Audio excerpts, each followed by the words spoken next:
Welcome to the Community Living Education Project's Sharing Possibilities for Community Connections Learning event. The Community Living Education Project, also known as CLEP, is a program through the Rutgers University School of Public Health. CLEP is committed to providing individual guidance, mentoring, and education regarding community living resources for people with intellectual and developmental disabilities. The CLEP team, many who are family members ourselves, can serve as a bridge for individuals and families who are ready to explore community residential options. Today's webinar, Assistive Technology for Physical Mobility, is session 9 of a year-long collaboration between Rutgers CLEP and the Richard West Assistive Technology Advocacy Center at Disability Rights, New Jersey. The bite-sized lunch series is being presented by Mike Murata and Naomi Leibowitz. Before we get started, let's go over how to best participate during today's webinar. To assure the highest sound quality possible, all attendees will initially be muted during today's event.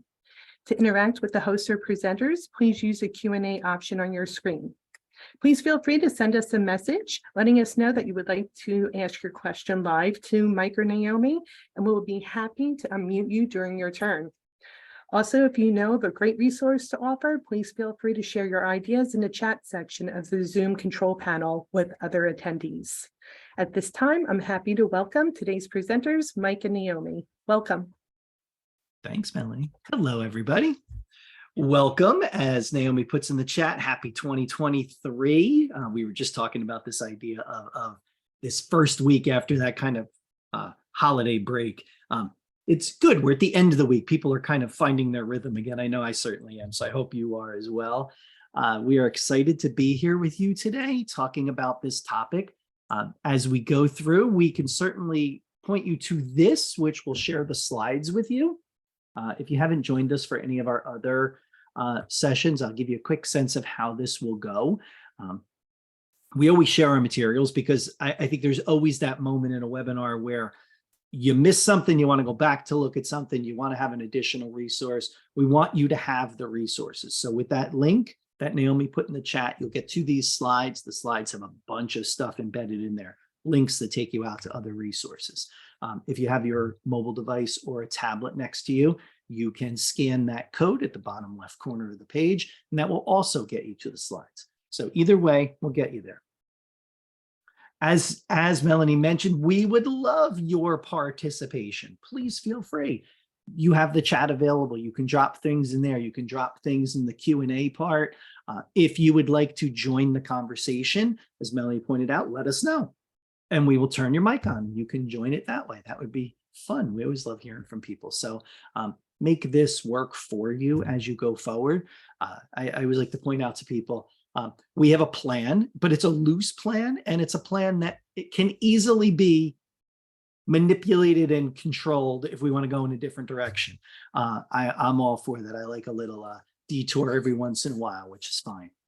So we'll have about 45 minutes worth of time today. We'll do a little, we have some made slides that we'll go through and share some information, and then we'll have some time at the end to talk about a scenario or two, and then if people have questions that they want to bring to the group, we can certainly brainstorm them as we go forward. I am Mike. A simple joke would be to say I'm Naomi, but I'm not. I'm not going for the simple joke today. I'll go for the more complex joke later on. I am Mike. I'm the director of the Richard West Assistive Technology Advocacy Center. Naomi is in the chat. Helping us that way.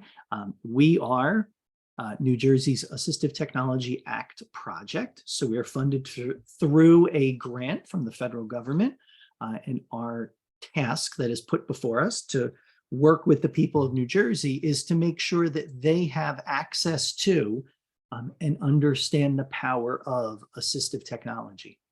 And so we do that through a couple services we provide.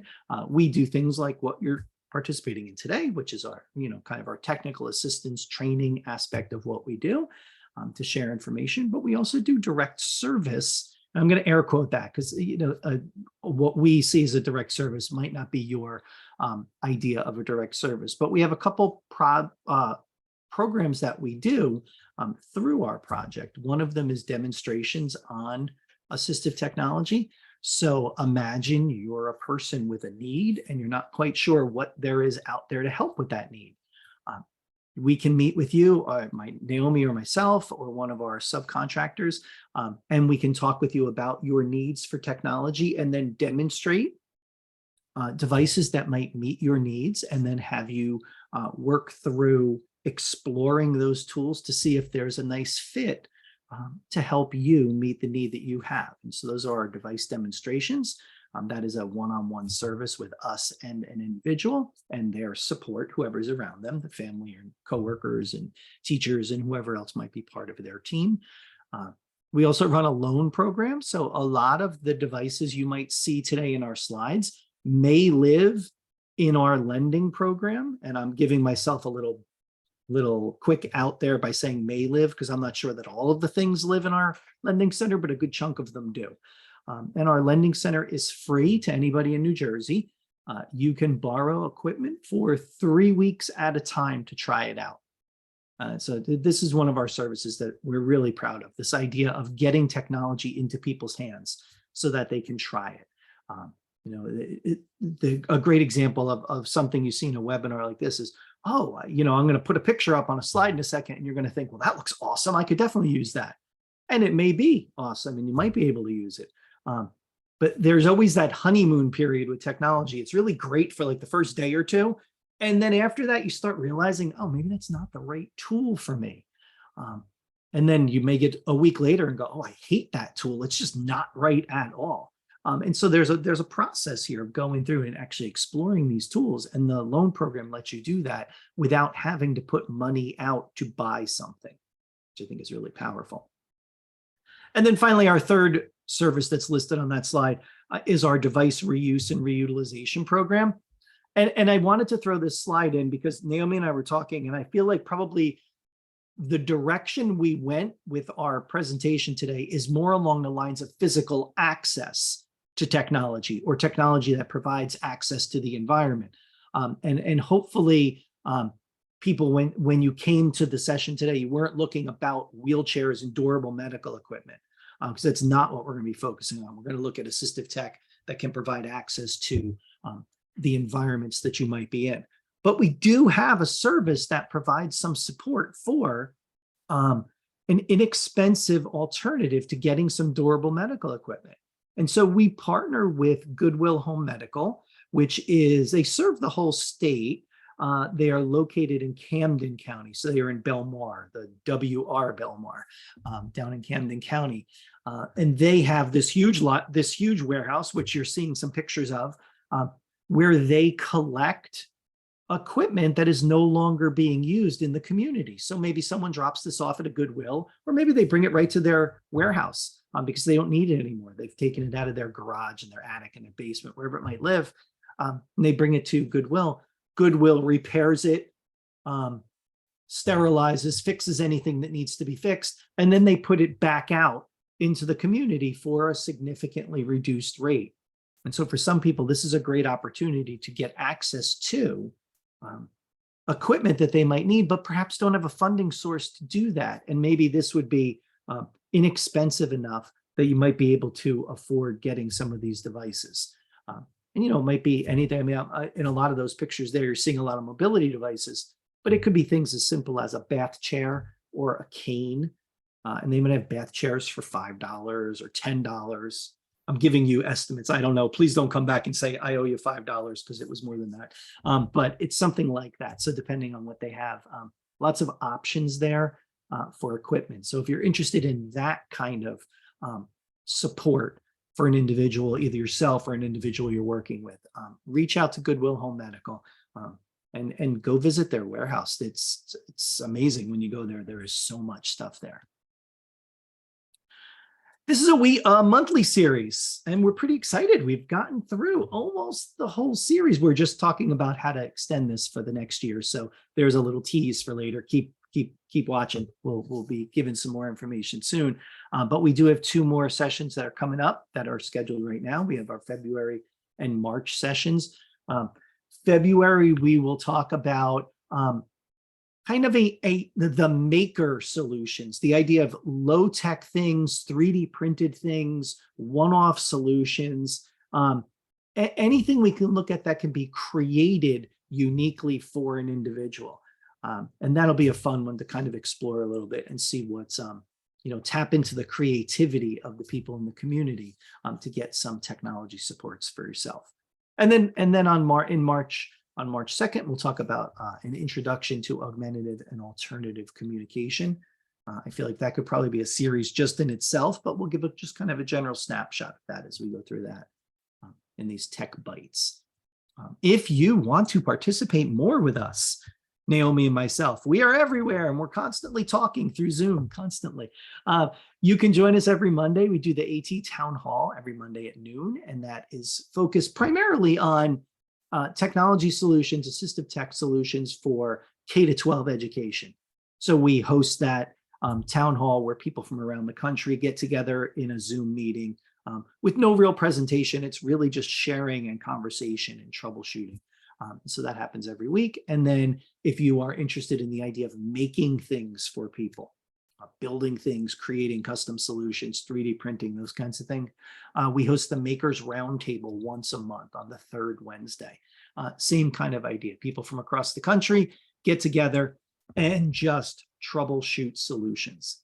So really, really cool stuff. All right, one more thing I promise, and then we'll talk. If you like, and you must like it because you're here, if you like the idea of learning through a webinar, do we have something for you? We have partnered through the ATAC Center with an international assistive tech organization called ATIA, which is the Assistive Technology Industry Association. They have a virtual learning center that they typically will post a lot of learning experiences up there, and you would have to pay for them. So it's kind of a pay as you go through their catalog there. Well, we have entered into a partnership with them where anyone in New Jersey can access anything in the Learning Center for free. So we have paid your way through the Learning Center. But to really get our money's worth out of that, we want you to use it. So here's the information. There's a link. Naomi put it in the chat.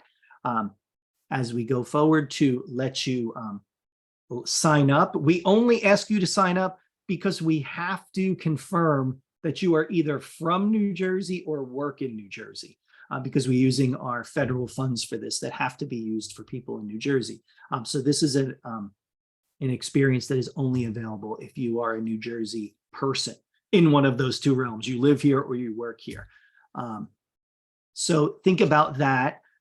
You fill out the form, we'll give you a code, then you can simply go to the ATIA Learning Center, find any webinar or any recorded session you want, add it to your cart, and when you get to the cart, you're going to drop this code in and your cost will be $0. And you'll have that. This is for the full year, so you'll have access to this throughout the end of September of this year. So you have 9 whole months to go through this. So please use it. We're getting some really nice traction on that. We're actually, Naomi and I are going to be planning to host monthly open forums related to topics around the Learning Center. So we'll have that information up on our website as well to give people access to that information. All right, so now let's start talking about what we're really going to talk about. As we go forward, oh, I just saw something in the chat. Sorry, to me. Okay. Naomi's answering questions in the chat, in the question bar. Great, thanks. We always start here when we think about technology. And if you've been to some of these other webinars, you know we always start here or we get this somewhere in the front. This idea of how do we make sure the tech that you end up with is the right tech for you? As you're going to see today, there's lots of choices out there, but not every piece of technology is appropriate for you or the person you're working with. And how do we figure out what is? And so when we do demonstrations or we do any kind of conversation, and in fact, whenever Naomi and I chat with anyone, I think we just naturally do this, is we employ this framework for thinking about technology, which is called the SET framework, where we get a deeper understanding of the person. What is the person's likes and dislikes? What are their abilities? What are the areas they're struggling in? What are things they've tried in the past that have worked or haven't worked? Understanding that person, understanding the environment they're going to use the technology in, understanding the tasks that they need to accomplish. Only after we figure out those 3 things can we actually start talking about tools So when we think about a webinar like this, it's tricky because I'm going to say this to you, and then all we're going to do for the next bunch of time is just talk about stuff. And that's fine to give you an understanding of tech. But I want you to think about this in the back of your head, like, oh, that seems really cool. Because trust me, the things in these slides are cool.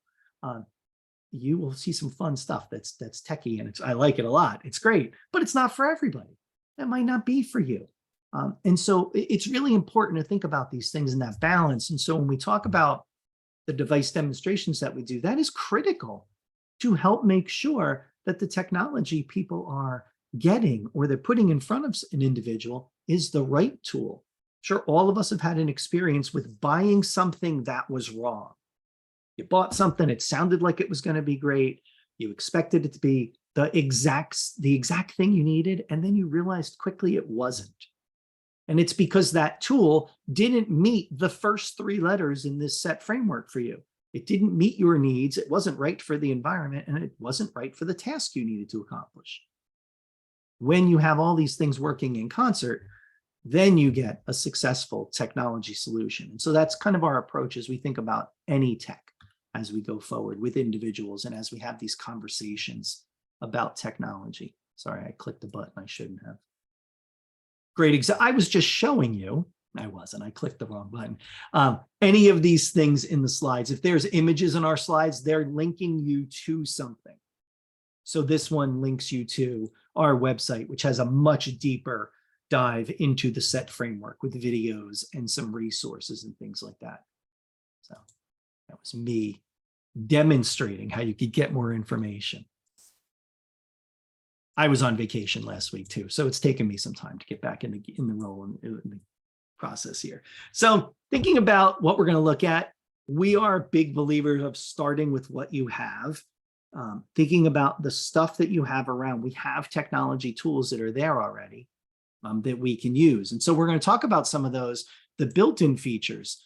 But I have to tell you, I dropped in this slide right before that because it is so cool.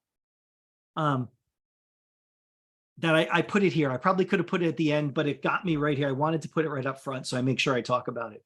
These devices are brand new from Microsoft. And when we start thinking about this idea of physical access to computers and tablets and things like that, many times that means we need some kind of interface to work between the computer and the user.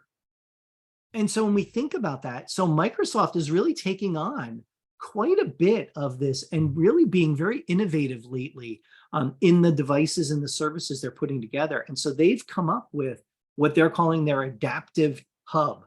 And that's the piece in the middle on the bottom. It's the long piece with the 2 buttons on the end. That device hooks to your computer and then allows you to plug in these different pieces that someone might be able to control their devices through that can be adapted. What's really interesting about that is these devices are relatively inexpensive. The hub is only $60. The other pieces, like if you look at the top picture and the person's got the little disc that they're hitting with the bottom of their hand, and even the bottom left where the individual is using their elbow to access the little disc, those pieces are also only like $30 or $40. So we're seeing things that are relatively inexpensive that are giving us a bridge between the computer and the user and providing that alternate access that for a lot of years was really expensive. And these were devices that might have been hundreds and hundreds of dollars. And now we're not at that point anymore. We're at that point where these things are relatively cheap. The other nice thing about the little disc pieces in this adaptive hub set, and you buy these separately. So you don't have to get all of them. You get the ones you want. They have a joystick, they have a mouse, they have these other discs. On the ones with the little disc, the disc comes off. And if you have a 3D printer, you can custom make attachments that snap into the disc.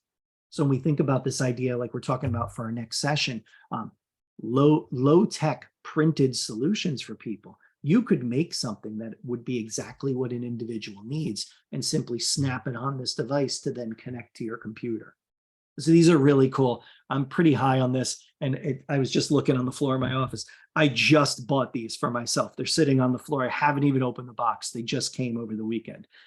And so I'm pretty excited about this stuff. And it's another option for access pieces that can give people who might have previously struggled to use a computer an avenue to do independent access on all the things they want to do.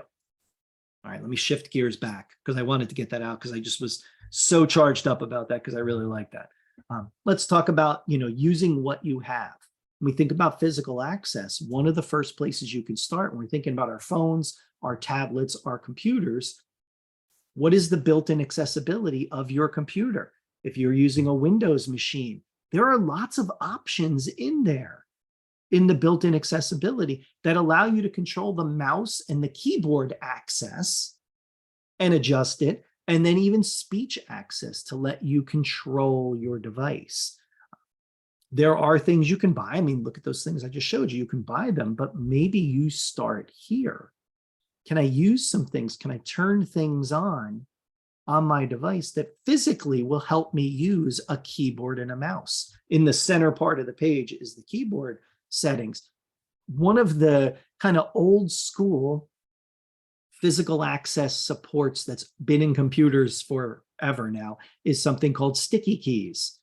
And if you think about a computer, if you need to do some kind of simultaneous keystroke, control F10 or function insert to print a screen. I'm just looking at my own keyboard here.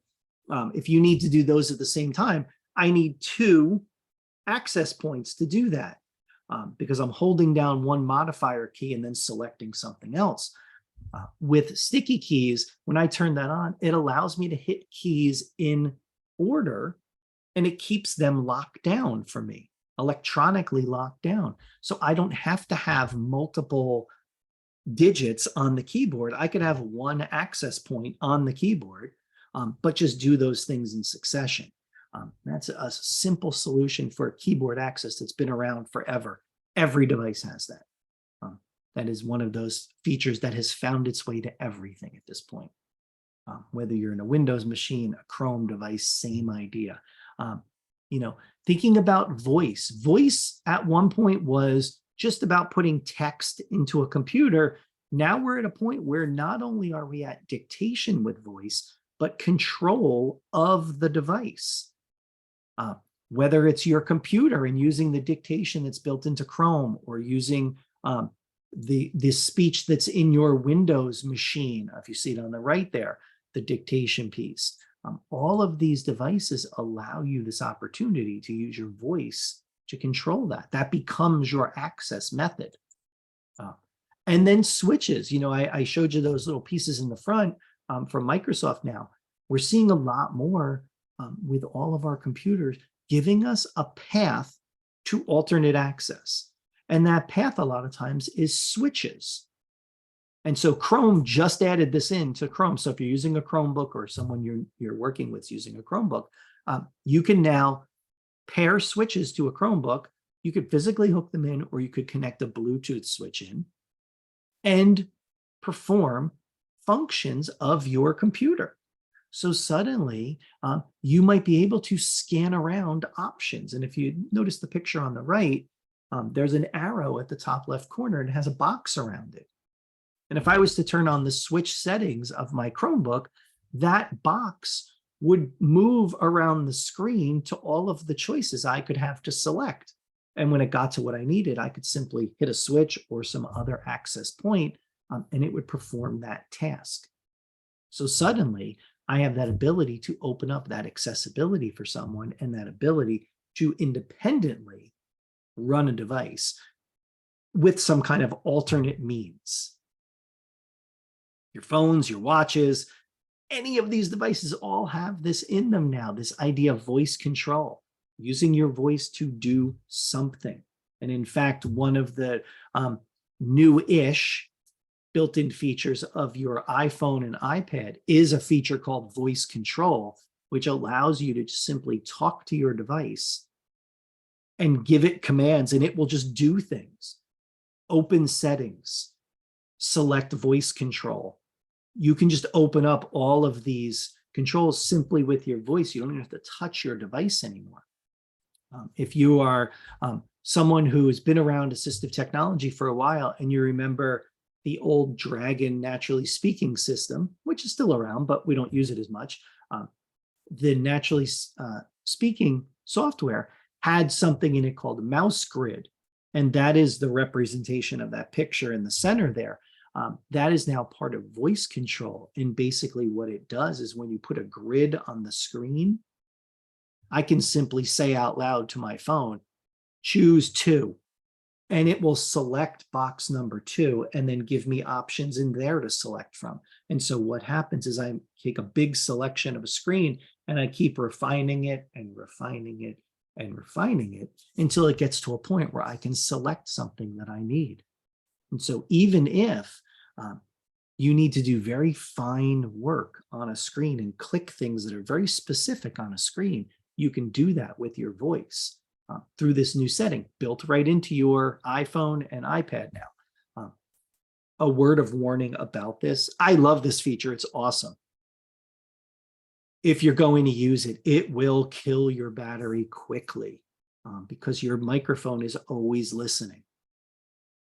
And it's always ready to hear a command to do something, which means you can just sit there and watch your battery just drop down as it's running. So if you're going to use this all day, if you're going to work with an individual and they're going to have this as a feature they turn on, make sure you have some kind of plan for recharging their device. Either if their device is new and the battery is strong enough that it will make it through a day, great.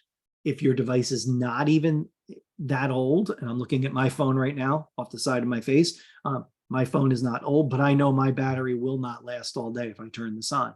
You would need to have some kind of external battery support that you might want to plug in to have this work. But a cool little feature. So there's another built-in. There you go. And then even things that are built in that provide a touch option for the screen. This is another one that's built into your iOS devices, your iPhones and iPads, and it's called Assistive Touch. And it allows you, think about your phone. We all have it near us, I'm sure. There's mine. You think about your phone. There are some things on it you need to physically touch in order for them to work. There's buttons you might have to hit. There's your on-off button. There's the volume up and down. There's the lock button. There's things like that. There might be functions you need to perform that require you to physically manipulate something on the device. By turning on the touch feature in your accessibility settings, it gives you all of those options as buttons on the screen now.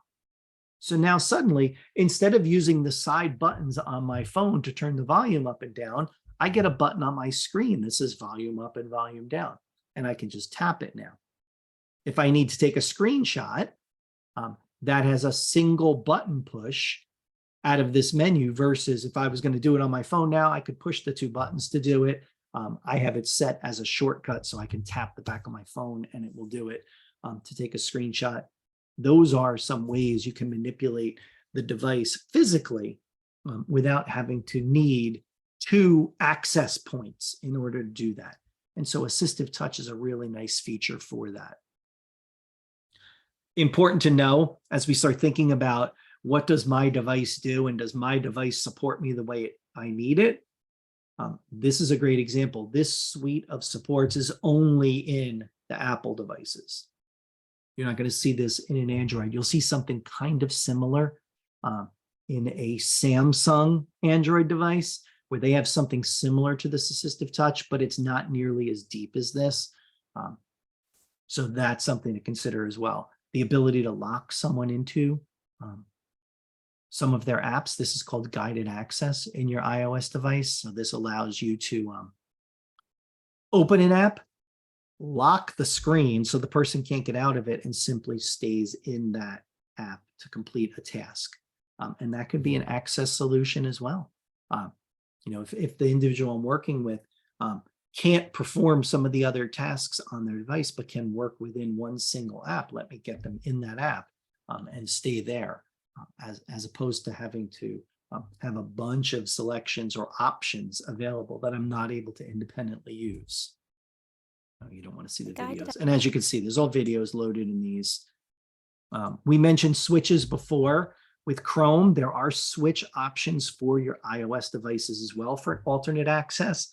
You can set those up right through your accessibility settings. Like the Chromebook, like the Windows device, and like the Android device that we'll talk about in a second, just turning on switch control in the device might not be the answer to the solution, because you still need potentially an alternate access method. And if you look at the picture at the bottom of this slide, there are switches there. That iPad has switches physically plugged into it through an adapter. The adapter is called the hook, and it allows you to plug switches into it, which then get plugged into the device.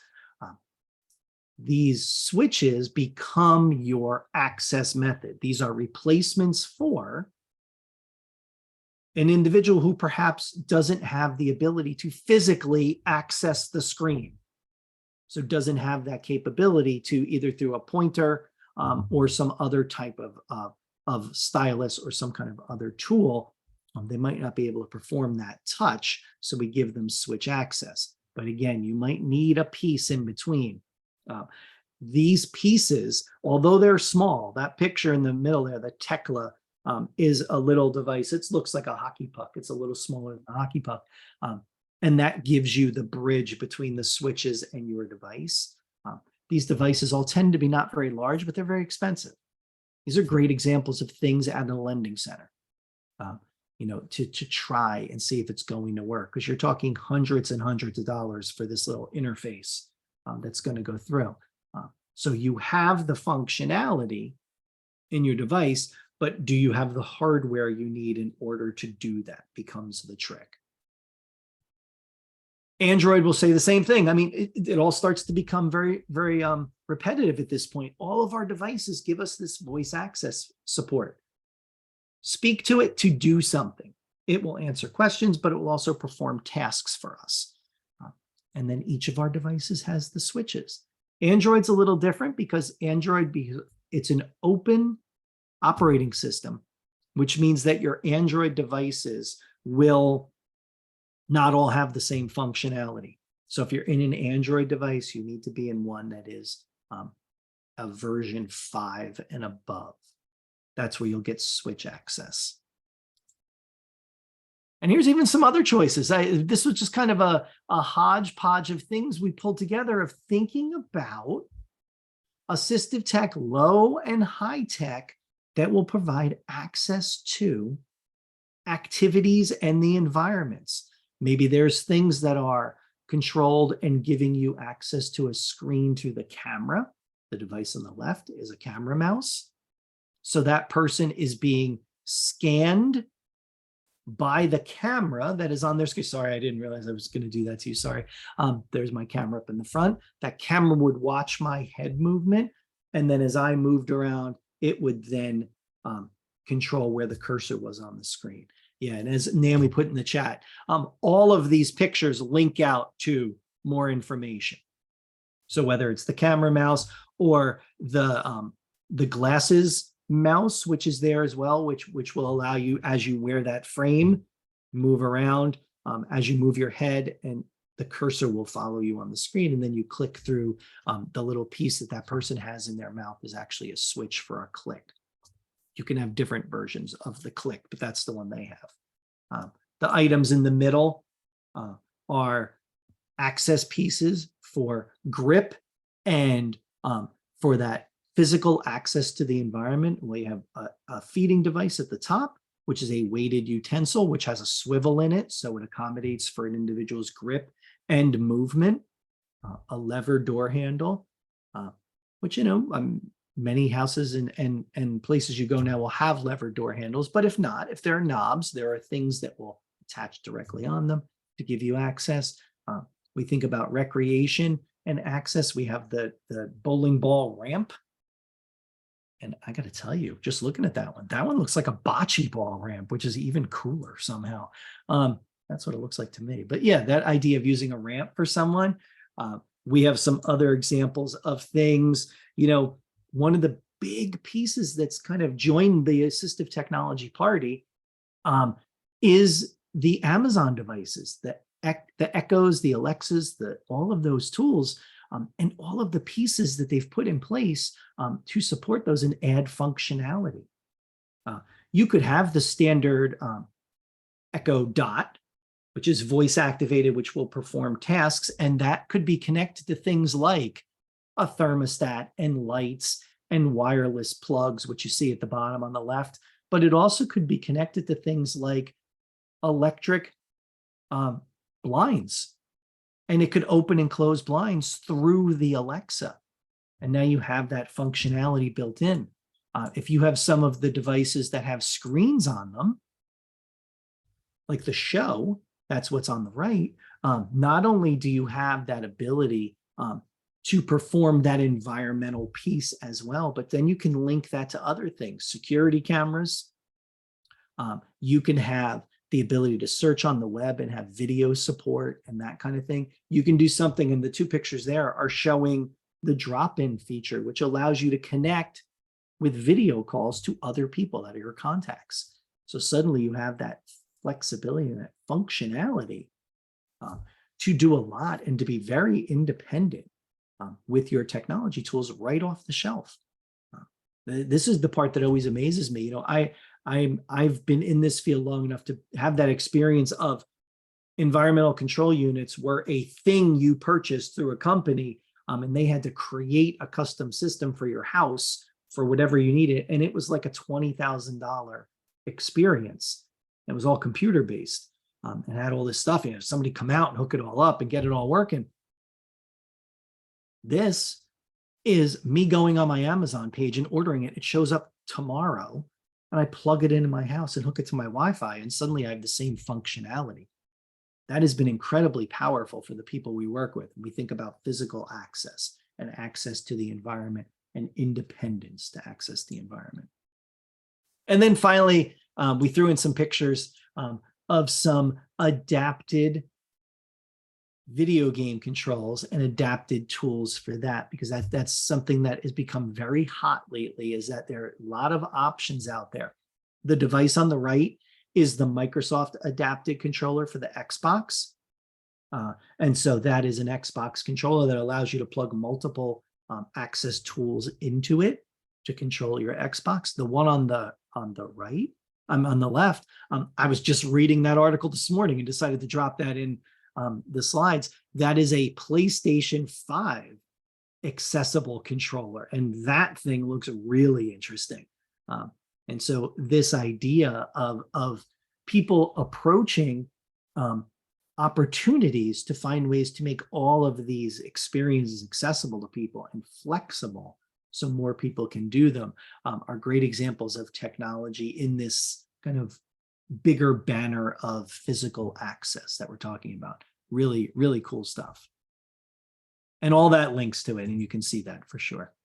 And then Naomi threw this slide in, which I love. This idea, you think about this from Steve Jobs, talking about design. And I think when we think about this, and even looking at some of those last slides and those examples of those devices, design is not just what it looks like and feels like, but it's how it works. That's all part of our design, this intentional, inclusive, accessible design. That controller on the left looks cool. Visually, from a design standpoint, I like it a lot. But just digging in a little deeper, and I see that functionality part of it too, is all part of that design that they thought about. The Xbox controller on the right is a very clean, effective device, but it is designed, it is visually appealing to use, but yet so sophisticated in what it provides and in the way it provides it. So that whole idea of design becomes really important for us as we go forward. All right, I talked for a lot. Let's do this. We have one scenario. People can give us some thoughts on what they might do, and then we'll open it up for some conversation if we feel. If you want to drop something in the chat or the Q&A, as Melanie dropped in the chat to remind me to say that, which was helpful. Feel free, drop them in there and we'll go through those. Here's our scenario that we had. Think about this scenario and what you might suggest for Daniel. Daniel has cerebral palsy and limited fine motor skills. He works in an office where he needs to type memos, emails, and things like that. He is very slow at typing. What could he try that might help him be more efficient to get things out? Great thing about this, there's not really just one right answer. There could be any number of right answers here. So what do you think? Think about some of the stuff we looked at already and maybe some of the things you have experience with. What could we put in place for Daniel to give him some support to be quicker? Think about that. Feel free if you want to turn your mic on and be audio, that'd be great too. If you want to drop it in the chat, that's fine. I don't even want to say anything. I want to give you guys all the chance to actually type stuff. Did we answer any questions about them? We did. Okay, good.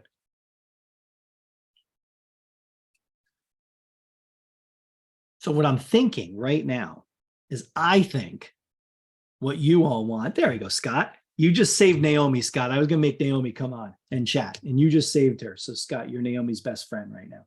So Scott says dragon or some type of voice typing, any of the ones. And Scott mentions a bunch, which is awesome. You know, Dragon would be its own kind of third-party software that we would drop into a computer. If we look at some of the voice typing and voice recognition that's in our computers already, those might work. Interesting. And again, like anything else, our scenario is broad. We don't know a lot about Daniel right now. We see Daniel has some limited fine motor skills. We're not sure what Daniel's ability to verbally express himself is. We don't know that skill set. So is voice typing an option? I don't know. It might be. So we might look at that as well. Voice recognition. Someone brought up, who brought up word prediction? Word prediction. So giving some word choices for Daniel so that he doesn't have to type entire words. So speeding him up that way, which is a really great strategy. Voice recognition, dictation. Yeah, it's that whole idea of not having to work with a keyboard, as Priscilla points out. If it's hard to type on a keyboard, using your voice could be easier for someone, could be more effective for someone. And so thinking about those options, maybe it's an alternate keyboard, perhaps that's set up a little differently that allows Daniel to perform the typing. Maybe it's a mouse alternative or something else that he would use to physically control his computer, which would then speed him up. Lots of paths we could go here. Yeah, and there it is, Diana, with my new favorite tool. She drops in. Maybe that adaptive hub might work. It might. Giving him that ability to move around the computer more efficiently. And so it's interesting, you know, we could start with the built-in things. We could start in one path. And as we go and talk to Daniel and we go back to our set framework for a second, we talked about in the beginning, this idea of knowing the person and understand their abilities and needs. And then as we go forward, we start to figure out, well, how can we then match tools to meet that in order to have them be successful? Yeah, there's lots of things that might work for Daniel. One of the things I think of when I see Daniel, and if he's writing memos and emails, are there things he's writing all the time? And can we give him kind of a bank of pre-written things that he can simply drop in to what he's writing? And that might speed him up also. And so there's a lot of choices that might work there for him as we go forward. Some of them pretty straightforward. Naomi points out, are there things like eye gaze that might work for him? We didn't even show an eye gaze device, but that whole idea of using, again, a camera to track your eye movement to control the cursor on the screen to perhaps type for him. Would that be faster? I don't know, another option. Thinking about that, different access tools that might work for him to get that information into the screen. Really interesting when you start thinking about, and kind of the rabbit holes we can go down with technologies, start to ask people more questions. We always talk about in our AT field, one of our best tools we have is our ability to ask questions and get more information from people and figure out exactly what they need. And that ability to know some of the things like we saw today and have those be jumping off points for conversation. Like, hey, have you ever thought of word prediction? Have you ever thought of eye gaze or some other kind of support that would eliminate or reduce your need to type on a physical keyboard? And so maybe there's some kind of balance there. I'm not saying get rid of a keyboard completely, but perhaps not use it for everything. Have some kind of balance of tools there. Good stuff. Thank you for adding those in. I appreciate it. Here's more resources, because who doesn't need more resources? Some of the other information about looking at assistive tech. So we have using the iPad to support learners with physical difficulties, AT for physical disabilities, Kessler Institute, which has some really great stuff about thinking about technology supports for individuals who access is the key. I think that's really important as we go through today, is that whole idea of access. That's all the slides I had, and that's the only scenario I had. I'll ask for all of you questions or anything as we start to wrap up. Do you have some things you would like to chat about? I'm going to put our emails back up so you have that as we talk for a second. Give me a second as I get there. There you go. Other comments or thoughts that you want to drop in the chat? Do you want to turn your mic on? Feel free. Happy to chat for a couple minutes. Hopefully you can join us the next time. Well, we have, again, those two more that are scheduled. I know. There you are. I'm trying to find the dates for those. February 9th and March 2nd are the two dates for the other ones. And Mike, I did post a February registration link just a few minutes ago in the chat section. So anyone who has not already registered for the low-tech 3D printing solutions and non-3D solutions, the link is there. So feel free to click on that link or copy and paste that link and register for the February 9th session. Will also be the bite-sized lunch series. So again, lunchtime, quick 45-minute sessions, and we'll try to answer whatever questions you may have. Yes, I think all of that. Yeah, I think Naomi was on top of it and answered most of the questions coming in. Let me just see if anything else. Yeah, I think we got come in recently. This is that I displayed on the chat. That's a great question. If you're on a device, Priscilla, that allows you to do that, you can, if you go to the chat and click on the three dots that are in the chat on the bottom right corner of the chat box, you can hit it, save chat. And it will save a copy of that to the device you're sitting on right now. If you're on a phone or a tablet, it might not let you do that though. So what I'm going to do, I saved it. And if you would like to email me, Priscilla, I will send it to you if you're not able to save it on the device you're on. And Mike, I did actually also post another session that the Community Living Education Project is doing with actually two speech therapists. One is from the Kennedy Krieger Institute, and it is called Don't Get Lost in Transition. It's specific to the This Is Me self-advocacy and transition planning app. So it's actually a great resource for individuals and families to use when either themselves or a loved one is transitioning to a new environment, new situation, new professional that might be working with them. And it's a great way to share how to best support someone's interests, their likes, their needs, but then all the wonderful and beautiful things about someone in one app. So it's a great introduction to someone new who's going to be supporting someone. So I did drop that in the chat section also. Awesome. Love it. Let's see. Priscilla, I see you're on an iPhone. Priscilla, if you email me or Melanie, do you send the chat out when you send the link to the recording? So I don't typically send out the chat when I do the links to the recording, just in case someone had dropped something personal in. I Yeah. can look over that and drop the chat into the email that I will send out within the next 48 hours. That'll have a copy of this recording in it. So yeah, I will definitely make every effort to do that. That's perfect. Yeah, I do the same thing. I go through it and I clear out the private messages and I take people's names out. I just put their first initial and just take their name out. Perfect. So I did see a new question came in. I have a feeling that Naomi may have answered it. So again, Naomi's the rock star here.